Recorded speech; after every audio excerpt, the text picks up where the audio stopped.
২ বছর ধরে অবৈধভাবে চলা শরীয়তপুরের ডামুড্যা উপজেলার পূর্ব ডামুড্যায় অবস্থিত মেসার্স পাইক হাওলাদার ব্রিক্স নামক ইটভাটা ভেঙে দেওয়া হয়েছে। ১৩ই ডিসেম্বর শুক্রবার ডামুড্যা উপজেলা সহকারী কমিশনার ভূমি মোহাম্মদ আব্দুল মালেকের নেতৃত্বে এই বিশেষ অভিযান পরিচালনা করা হয়।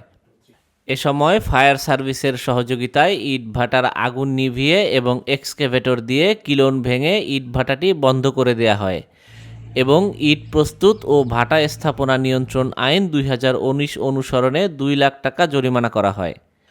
এই অভিযানে ডামুড্যা ফায়ার সার্ভিস ও ডামুড্যা থানার পুলিশ সদস্যবৃন্দ এবং পরিবেশ অধিদপ্তর শরীয়তপুরের সকল সদস্য উপস্থিত ছিলেন। নিউজ ডেস্ক, হুঙ্কার ডিজিটাল।